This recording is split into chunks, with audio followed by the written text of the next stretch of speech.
canards sérénades et les belles écouteuses échangent des propos fades sous les ramures chanteuses.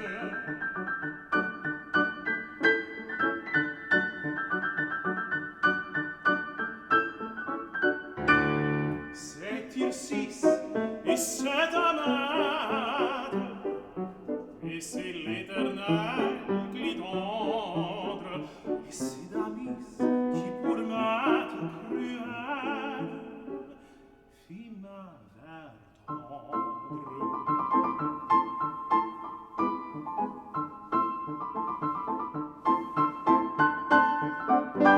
Leur courte veste de soie, leurs longues robes à queue, leur élégance, leur joie et leurs molles ombres bleues tourbillonnent dans l'extase d'une lune rose et grise.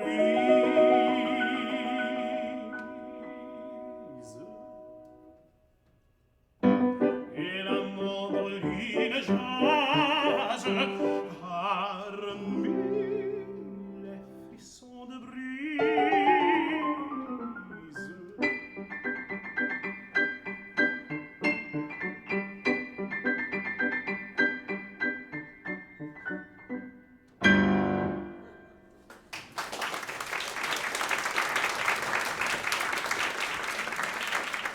Thank you. So during the years of the French Belle Epoque, Paris teemed with an artistic life that flooded the salons of the city's wealthiest elite, as well as the city's nightclubs and bars, not unlike that party scene described in that last song by Reynaldo Hahn. Among the many notorious genius characters who floated between both worlds, philosophizing on aesthetics and expression, were the poets Arthur Rimbaud and Paul Verlaine. Verlaine's poetry, in particular, was particularly influential upon many composers.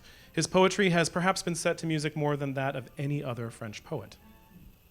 The two scandalized Europe from 1871 to 1873, when they toured around Northern Europe, carrying on a torrid affair. Tonight, with the help of these esteemed colleagues, we will explore the story of their doomed relationship, which set the course of art making for the next 150 years. Through readings of translations of their poems, excerpts from biographies of the two poets by Stefan Zweig and Edmund White, bits of their surviving correspondence, and musical settings of their poetry by Claude Debussy, Gabriel Faure, Reynaldo Hahn, Benjamin Britten, and the Monegasque singer-songwriter Léo Ferré. Yeah, it's exciting. Verlaine, as it turned out, was a homicidal alcoholic. He was also an extremely gentle, sensitive poet with a distinctive tone and a remarkable musicality. These two aspects of his character set up a pitched battle over his anguished destiny. He would always be susceptible to one impulse or another. An evil influence had broken into his life, perhaps the most destructive, the one unpardonable vice, as he himself confesses. Verlaine began to drink. At first it was bravado, recklessness, persuasion. Later it was desire, torture, flight from the qualms of his conscience, the forgetfulness sought in wretched potions. He drank absinthe, a sweetish, greenish liquid which is false as cat eyes and treacherous and murderous like a diseased harlot.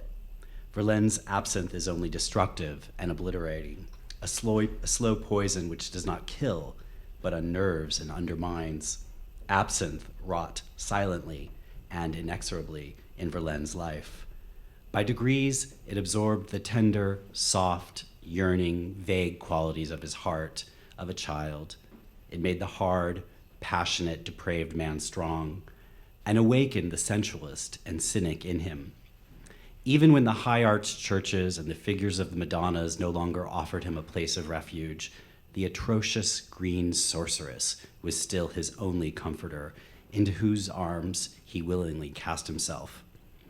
The stepsister of his friend de Sivry had long fascinated him, Mathilde Mottet de Fleurville. As a matter of fact, the engagement came about.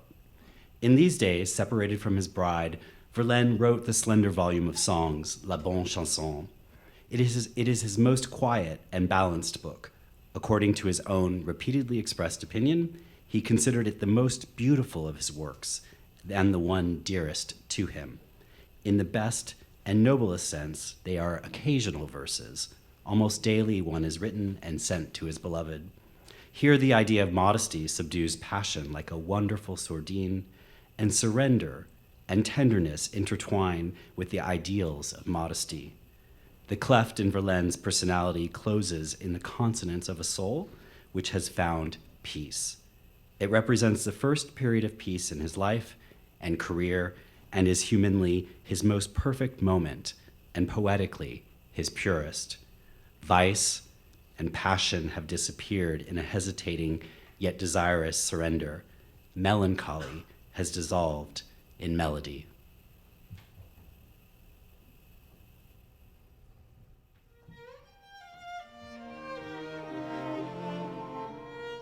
Une sainte s'envoleva, une châtelaine en sa tour, tout ce que contient la parole humaine, de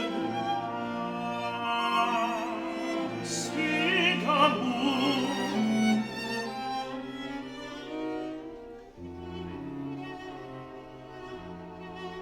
La note d'orgue fait entendre le corps dans le lointain ivoire. Marie à la fierté tendre d'une noble dame d'autrefois. Avec cela le chant machine, la fraîche sourire triomphant.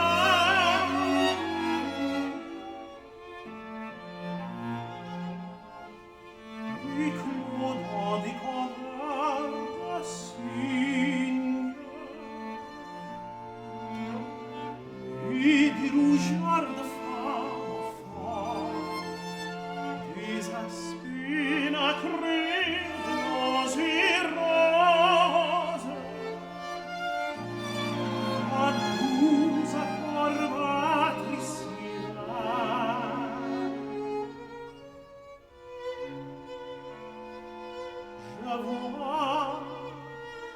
J'entends toutes ces choses dans son nom,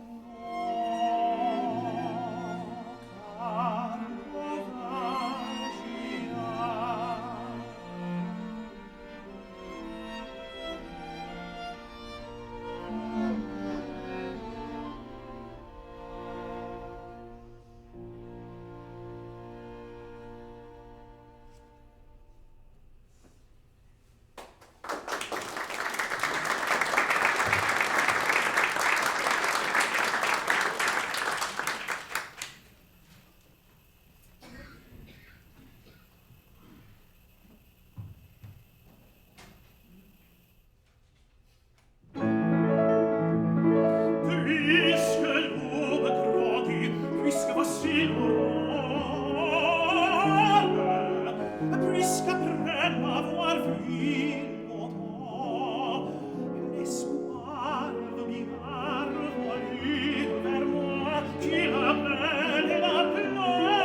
Curiously, Verlaine, who would be known in his life as a brutal husband and an impious wretch, as a writer became celebrated as the greatest Catholic poet in the French language, and as an ardent defender of married bliss. Verlaine was full of contradictions, by turns wildly exalted and deeply depressed, leading one friend to quip that he was both a clown and an undertaker. One thing is certain, he was beset by strong homosexual desires, but he hated his vice and longed to be rid of it. In Verlaine's mind, this struggle was staged as a contest between bourgeois calm and respectability on the one hand, and on the other hand, the lurid but exciting depths of bohemian depravity.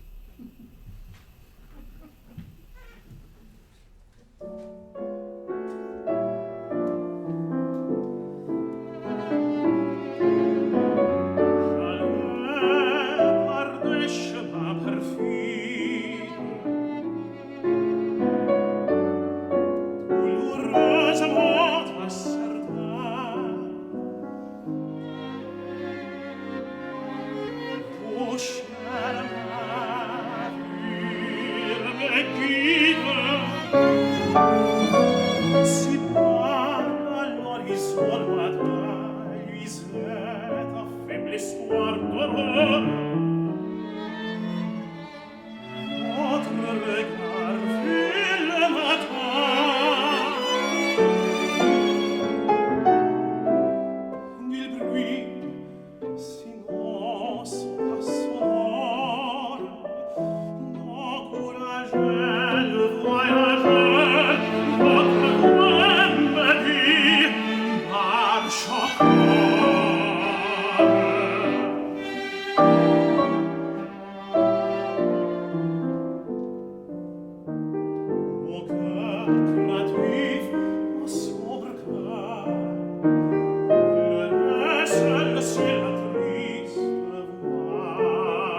On August 11, 1870, a few weeks before the Prussians laid siege to Paris, Verlaine and Mathilde were married. As she wrote in her memoirs years later, "I can say in all sincerity that when I married Verlaine, I loved him as much as he loved me." The Great Wrench, which in 1870 shook his country, also affected his life and tore it apart. His wedding occurred during the days of the war. The fever of political overexcitement seized him, and he, the almost bourgeois government clerk who never troubled about politics, became a communist as a favor to several friends. His work consisted in reading the articles on the Commune which appeared in the newspapers and marking them whether they were favorable or unfavorable. Nevertheless, this insignificant part, which he himself did not take seriously and spoke of as this stupid enough role which I played during 2 months of Illusions, cost him his position. This was the break with well-ordered life and the signpost which showed him the way into the Bohème. The old wounds reopened. Verlaine began to drink again during his activities in the Commune. Recriminations and scenes arose as the result of this relapse. Suddenly came the decisive act of the drunkard. He struck his wife with the first blow. New misunderstandings followed, but the household still held together, soon to be increased by the arrival of a son. The final element is still lacking. Abstractions are weak against realities. Things that have happened may change men, but they cannot vanquish them. So far, everything has been only inchoate power and a foreshadowing threat, but not enchantment. It is only the magic of a passion, an elemental and unfathomable magnetic power which links one human being to another, the intangible, which can conquer a poet. He can overcome want and life because he despises them. he can make evil powerless because he repents. Chance he can bridge, but he cannot hold back destiny, nor win battles with the incomprehensible. A new influence enters Verlaine's life. Arthur Rimbaud. The beginning was conventional. One day, Verlaine received a letter from an acquaintance in the provinces in which poems by a 15-year-old boy were enclosed. Verlaine read them and was filled with enthusiasm. He wrote to the boy in a tone of glowing admiration. In the meantime, the poems made the rounds in Paris. Words of characteristically French emphasis are quickly coined. Victor Hugo, with his regal gesture, declared the author to be Shakespeare enfant. Rimbaud to Verlaine, September 1871. I have had the idea of writing a big poem, but I can't work in Charleville anymore. But I'm without resources, so I can't come to Paris. My mother is widowed and extremely religious. She gives me 10 centimes a week to pay for my church pew. Then came the fateful response from Paris. Come, dear great soul, we call you. We await you. Verlaine enclosed the train fare. Years later, Verlaine would recall, the man was tall, well-built, almost athletic, with the oval face of an angel in exile, with unruly light chestnut hair and eyes of a disquieting blue. He had a real baby's head, with the awkwardness of an adolescent who has grown too quickly. Rimbaud was an impossible guest. He took to nude sunbathing just outside the house. He turned his room into a squalid den. He mutilated an heirloom crucifix, and he was proud of the lice infesting his long mane, and even pretended he was encouraging the vermin to jump onto passers-by.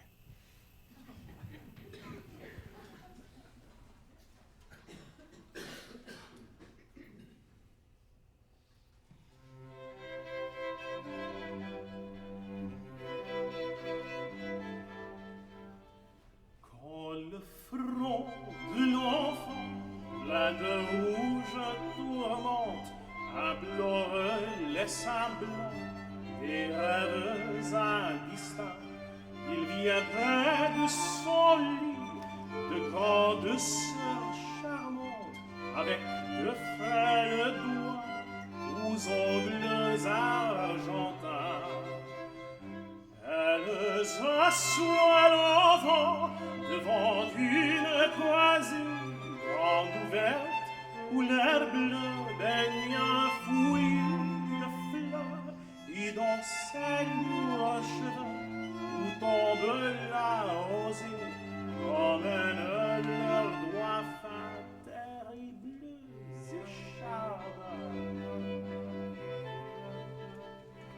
Il écoute chanter le haleine craintive qui fleure de longs miels végétaux et rosés. Et qu'interrompt parfois un sifflement salive, repris sur la lèvre ou désir de baiser. Il entend leur cils noirs battant sur les silences parfumés, et leurs doigts électriques et doux font crépiter parmi ces grises indolences, sous leurs ongles royaux, la mort de petits poux. Voilà que mon ennui, le vin de la paresse, soupir d'harmonica qui pourrait délivrer l'enfant se sent selon la lenteur des caresses, voudrait mourir sans cesse, un désir de pleurer.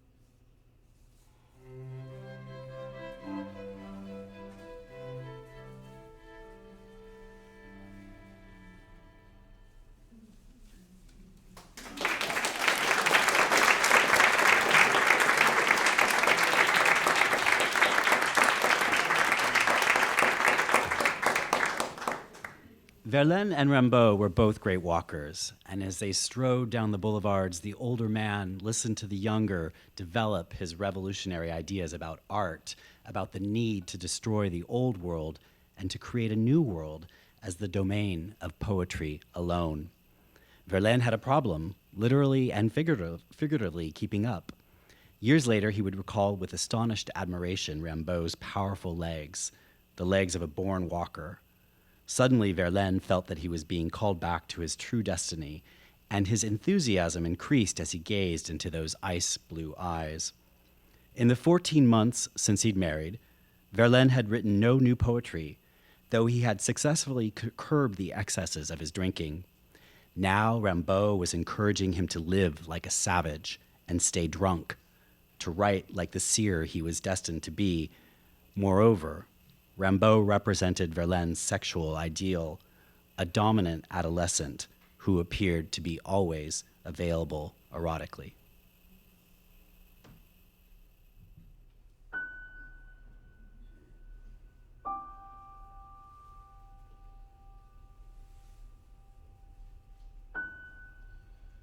J'ai tendu des cordes de clocher à clocher.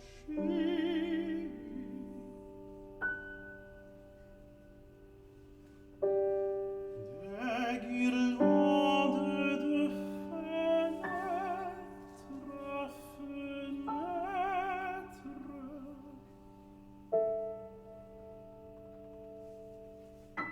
Des chaînes d'or d'étoile à étoile.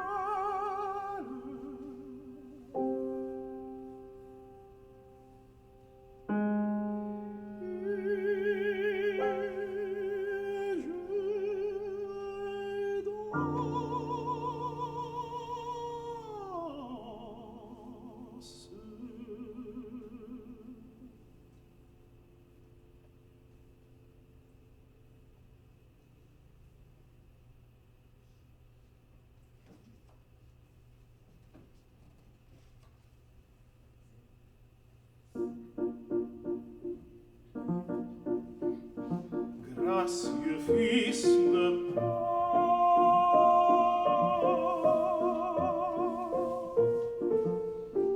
autour de ton front couronné de fleurettes et de bec, tes yeux, des boules précieuses remuent, tachées de lueur brune, tes joues se creusent, tes croix grises,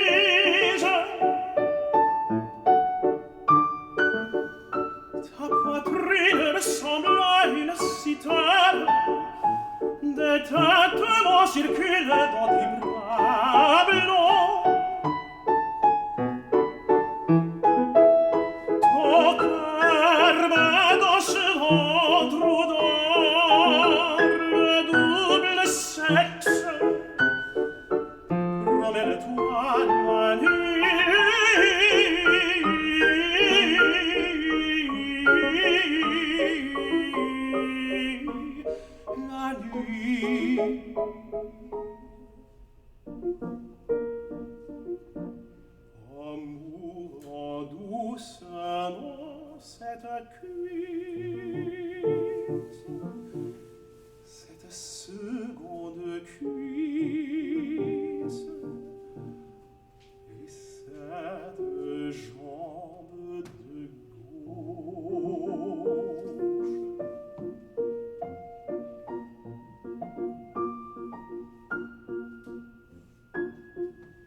If Rimbaud was self-important and scornful, then this was only coherent with his program to turn himself into a seer.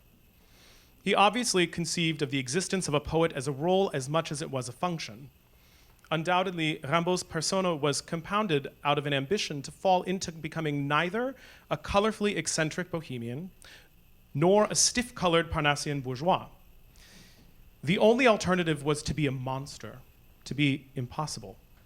For Rimbaud, who saw poetry as alchemical, a way of changing reality, poetry could never merely be vocational. It had to involve the whole life, and its choices had to begin with a rejection of the conventional. Perhaps it was Rimbaud's goal, the lover's ultimate ambition, to destroy Verlaine's marriage and friendships so that the older man would be entirely dependent on him. Rimbaud saw himself as an archangel descended to earth to liberate Verlaine from his bourgeois temptations as a man and the tendencies towards prettiness in his poetry. Kant from Rimbaud's Illuminations. A prince was annoyed at being always occupied with perfecting vulgar generosities. He foresaw amazing revolutions in love and suspected that his wives could come up with something better than complacency adorned with sky and luxury. He wished to see the truth, the hour of essential desire and satisfaction. Whether or not this was an aberration of piety, he wanted it. He possessed, at the very least, a rather broad human power. All the women who he had known were murdered. What wanton pillaging of the garden of beauty. Beneath the saber, they gave him their blessing.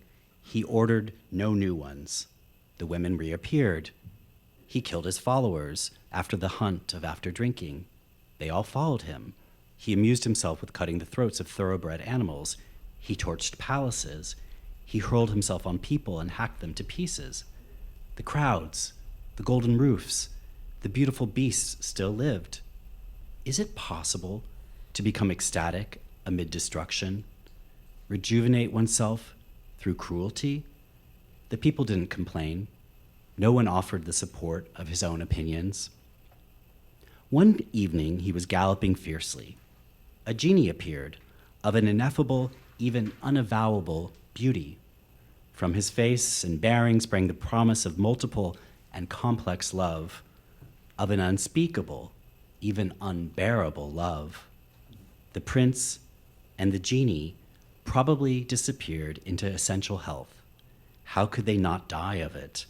So they died together.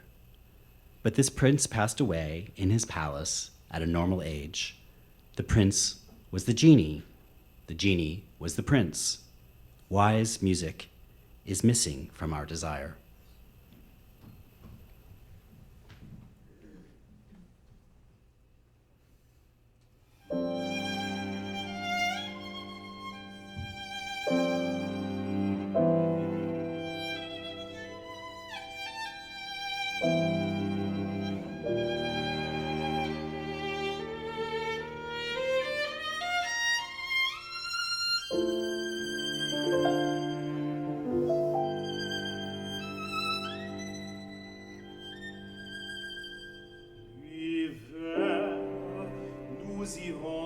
Petit wagon rose avec tes coussins bleus, nous serons bien un nid de baisers fous roses dans chaque coin moelleux.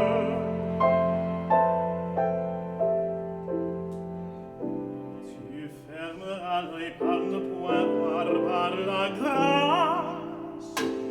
Grimacer les ombres des soirs, ces monstruosités hargneuses, opulents de démons noirs, puis de lourds noirs. Tu te sentiras la joue égratignée, un petit baiser comme une la nuit te courra par le cou, puis tu me diras, cherche en inclinant la tête. Et nous prendrons du temps à trouver cette bête. Et voilà beaucoup.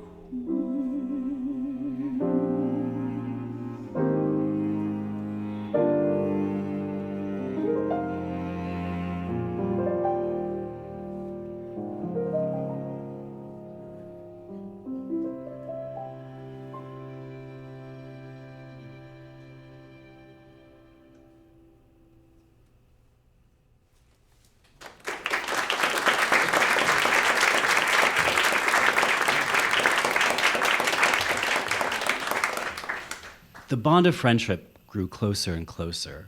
Verlaine's gaminerie, which was ever in contrast with his sensitivity, awakened suddenly. His tendency towards strong, cynical, and lascivious conversation met a genial match in Rimbaud. The primitive element in Verlaine was suddenly enchained by the primeval, purely human and brutal masculinity of Rimbaud's personality. As if predestined for each other for years, their personalities dovetail. One day, in 1872, Verlaine leaves wife, child, and the world in which he lived to wander with Rimbaud into the unknown. Mathilde sent her husband out to find something she could take for a headache. He never returned. He'd run into Rimbaud in the street, who announced he was leaving for Belgium. He'd had enough of Paris. As Verlaine later recorded, he said, "But my wife is ill. I have to get something at the pharmacist." No, you don't. Stop going on about your wife. Come on, I told you. We're leaving. So naturally, I went with him. This next song inscription is by Charles Faure. The wind on the plain ceases its flight.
Their path led over the highways and also through prisons. An evil rage for traveling had seized the two. Through Belgium, through Germany, and England they wandered. Usually they were without means. A song inscription from Cyrano de Bergerac. The nightingale which, from the top of its branch, looks down into the river thinks it's fallen in. It's perched at the top of an oak tree, and yet it is scared it's going to drown.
me saoule, d'aller ainsi dans ce cirque bête, rien dans la main et mal dans la tête, du bien au passé, du bien au foule.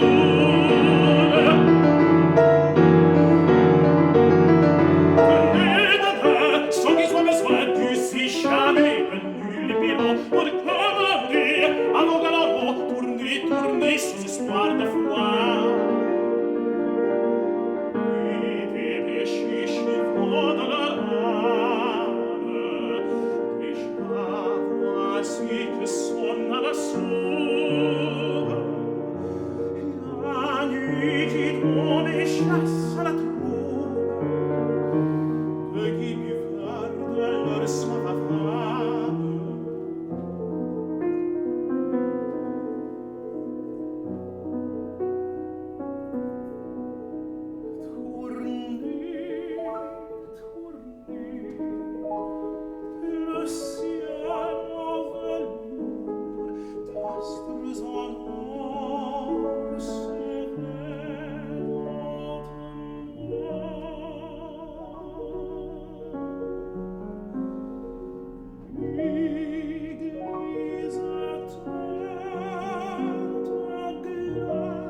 They stayed in London for a while, supporting themselves by teaching languages and delving deeper into social politics.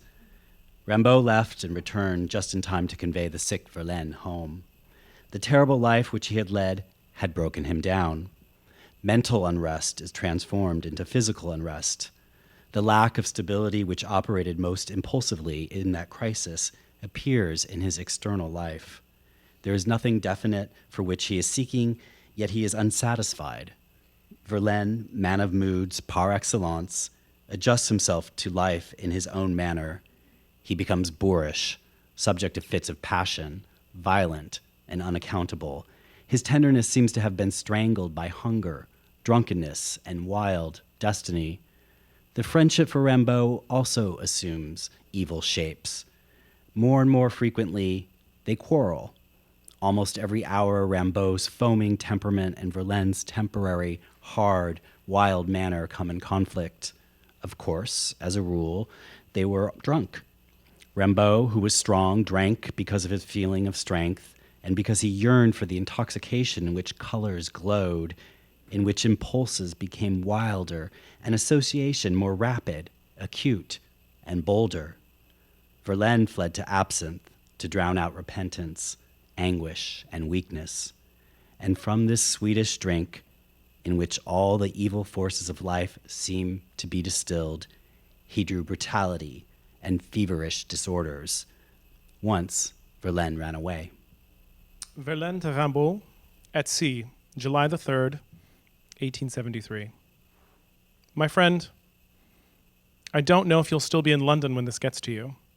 I have, however, to let you know that you must basically understand at last that I absolutely had to leave, that I couldn't fucking well take any more of that violent life of nothing but scenes based entirely on your own imaginings.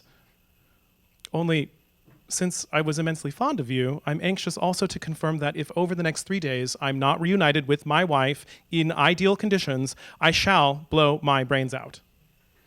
You ought to forgive me if, as is only too likely, I need to commit this ultimate bloody foolishness.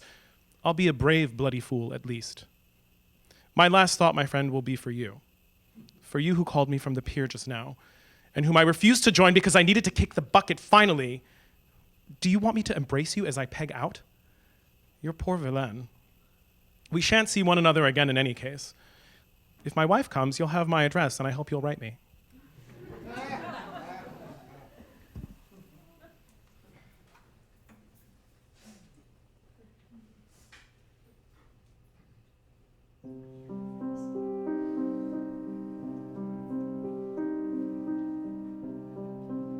Je vous vois encore en robe d'été, blanche et jaune avec des fleurs des rideaux. Mais vous n'aviez plus l'humide gaieté du plus délirant de tous nos tantôt. La la la la la.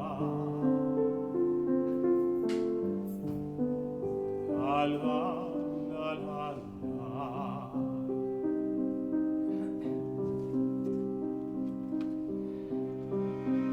La petite épouse et la fille aimée étaient reparues avec la toilette.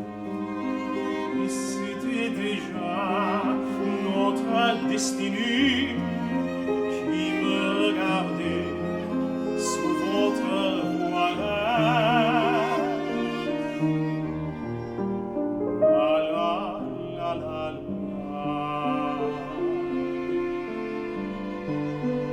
La la la la la.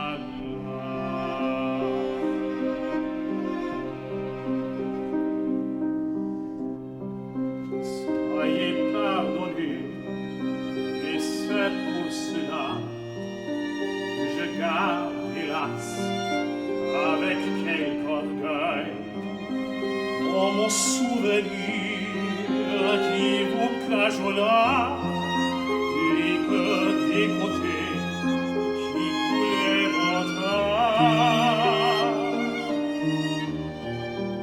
La la la la la.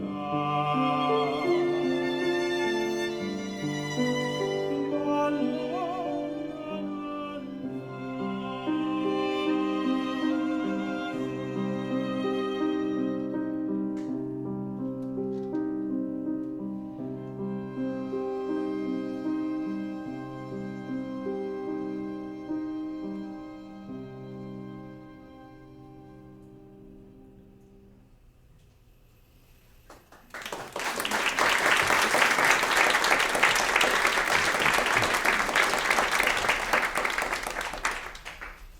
Rimbaud de Verlaine, London, July 4th, 1873.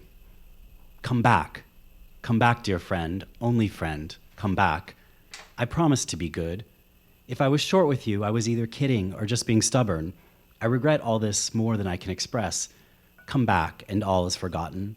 It is unbearable to think you took my joke seriously. I've been crying for 2 days straight. Come back. Be brave, dear friend. All is not lost. You only need to come back. We will live here once again, bravely, patiently. I'm begging you. You know it is for your own good. Come back. All of your things are here. I hope you know that our last conversation wasn't real, that awful moment. But you, when I waved to you to get off the boat, why didn't you come? To have lived together for 2 years and to have come to that. What will you do? If you don't want to come back here, would you want me to come to you? Yes, I was wrong. Tell me you haven't forgotten me. You couldn't. I always have you with me. Listen, tell me, should we not live together anymore? Be brave. Write immediately. I can't stay here much longer. Listen to your heart. Now tell me if I should come join you. My life is yours. Come back. Come back. I cry and I cry. Tell me to come join you and I'll come. Tell me. Wire me. I have to leave Monday night. Where will you go? What will you do? Rimbaud to Verlaine, London, July 5th, 1873. Dear friend, I have your letter dated at sea. You are wrong. This time you are very wrong. First, there is nothing positive in your letter. Your wife isn't coming, or will come in 3 months, 3 years, who knows. As to your dropping dead, please. So while waiting for your wife and your demise, you're just going to flail around and wander aimlessly, piss people off, right? Haven't you yet realized that each of our angers was as wrong as the others? But you're going to end up being wrong all by yourself, because even after I called you home, you refused to drop the act. Do you really believe that life can be better with someone other than me? Think about it. I thought so. You can be free only with me, and since I swear I'll be kinder from now on, since I can't stand the part I've played in all of this, since my conscience is now clear, since I adore you, if you don't want to come back or me to rejoin you, you are committing a crime, and you will repent its commission for many years in the form of freedom lost and boredom more unbearable than any you've known. So think of what you were before we met. As for me, I'm not going back to my mother's. I'm going to Paris. I'll try to be gone by Monday night. You're making me resort to selling your clothes, as I have no other choice. I haven't sold them yet. They won't come for them until Monday morning. Of course, if your wife returns, I won't compromise your situation by writing you. I won't write again. The only words with any meaning are these: come back. I want to be with you. I love you. If you hear this, you will prove yourself courageous and sincere. Otherwise, I pity you. But I love you, embrace you, and know we'll see each other again. Rimbaud de Verlaine, London, July 7th, 1873. My dear friend, I saw the letter you sent to Madam Smith. Unfortunately, it arrives too late. You want to return to London? You have no idea how everyone will receive you, the look that Andrew and the others will give us if they see me with you. But I'll be brave. Tell me what you want. Are you coming back to London? For me? What day? Did my letter convince you? Why don't you write me directly? Yes, dear boy, I'm going to stay here another week. And you'll come, right? Be honest. You're being brave. I hope you mean it. Trust me. I will be on my best behavior. I'm yours. I'm waiting. Vagabonds, from Rimbaud's Illuminations. Pathetic brother, how many horrible evenings I owed him. I wasn't sufficiently involved in this enterprise. I made light of his infirmity. Because of me, we would revert to exile, to slavery. He attributed to me both bad luck and innocence, each highly bizarre, and he produced disturbing reasons for this. I would respond by sneering at this satanic doctor, and finally going over to the window. I was creating beyond the countryside, crossed by bands playing rare music, phantoms of future nocturnal luxury. After this vaguely hygienic amusement, I would lie down on a straw mattress. And almost every night, no sooner was I asleep than the poor brother would get up, his mouth rotten, his eyes gouged out. That was how he dreamed of himself, and dragged me into the room, howling his stream of stupid sorrow. I had, in fact, and in all spiritual sincerity, taken on the mission of returning him to his original state of child of the sun. And we wandered, nourished with the wine of the caverns and the hardtack of the highway, with me determined to find the location and the formula.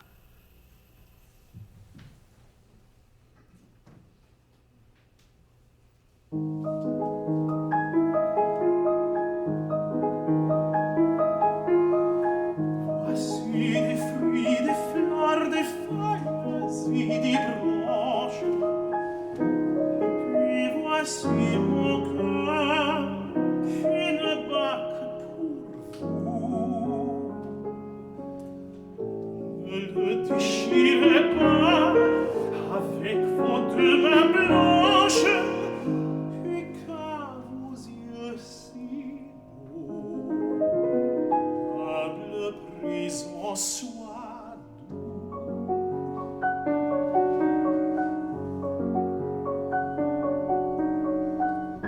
J'arrive tout couvert encore de rosiers, que le vent du matin est glacé à mon front. Souffrez que ma fatigue à vos pieds reposés. Rêve des chers instants qui la délaceront.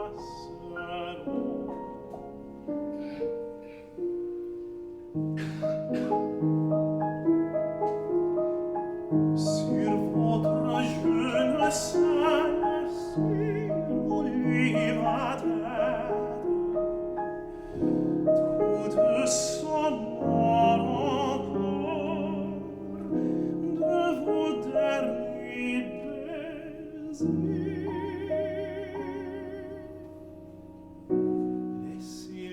s'apaiser de la bonne tempête et que je dorme un peu puisque vous reposez.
Verlaine became repentant and asked Rimbaud to join him. Rimbaud followed him to Belgium. All difficulties were about to be solved. Matilda was ready to forgive and was on her way to meet the penitent. Then Rimbaud too declared that he would leave him. No one knows how it happened, whether it was jealousy, anger, hatred, love, or only drunkenness. At any rate, the disaster followed on the public street of Brussels. Verlaine pursued Rimbaud and shot at him twice with a revolver, wounding him once. The police came, and though Rimbaud defended and excused Verlaine, the latter was arrested. The sentence was 2 years in prison. This conclusion, however, was too banal and trite for so heroic a tragedy. The friendship persisted. Verlaine and Rimbaud corresponded. Verlaine sent occasional poems from prison and told Rimbaud of his conversion to Catholicism. The latter hardly pleased Rimbaud, who was at the time cold and indifferent toward everything except that he was filled with a thirst for something unique and infinite and looking forward to new adventures. Verlaine had hardly been released before he tried to convert Rimbaud to this religious life in order to link their lives anew. "Let us love each other in Jesus Christ," he wrote in ardor and with the enthusiasm which in the beginning he always felt for everything.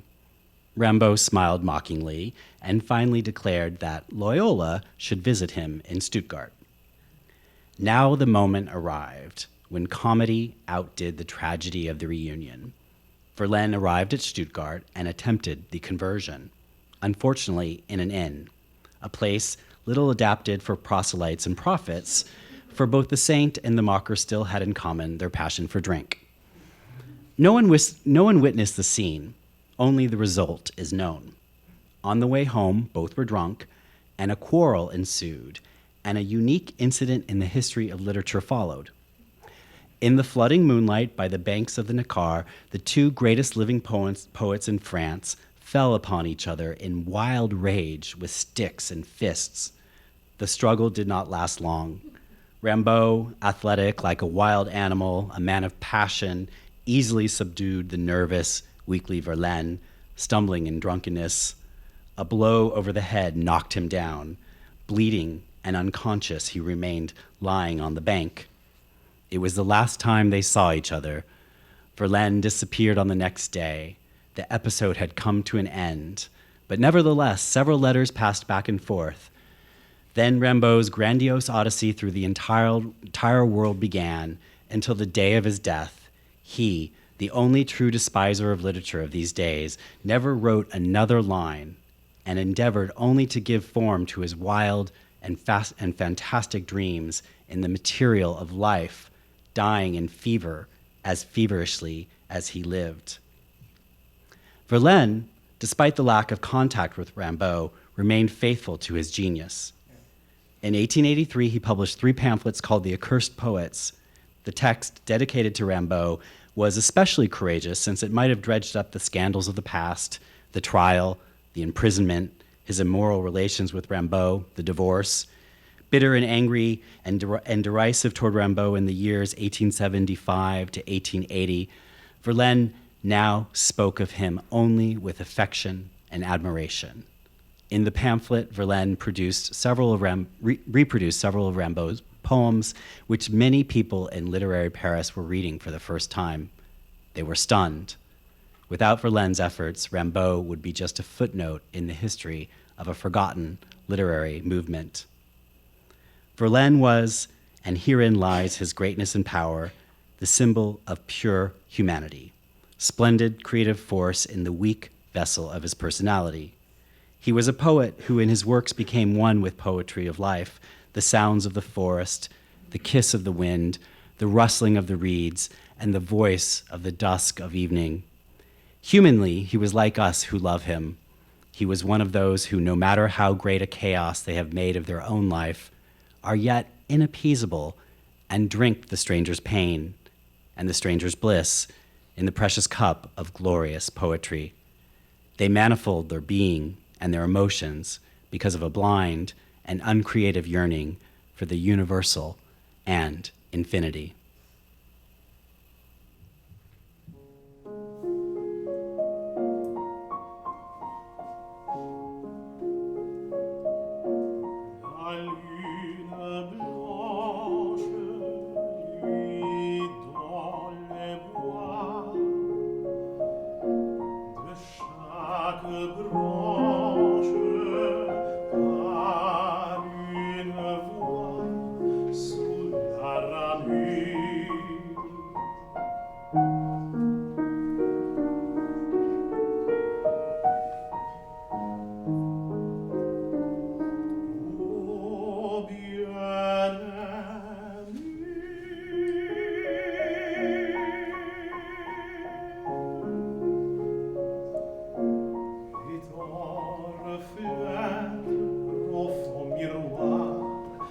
Vaste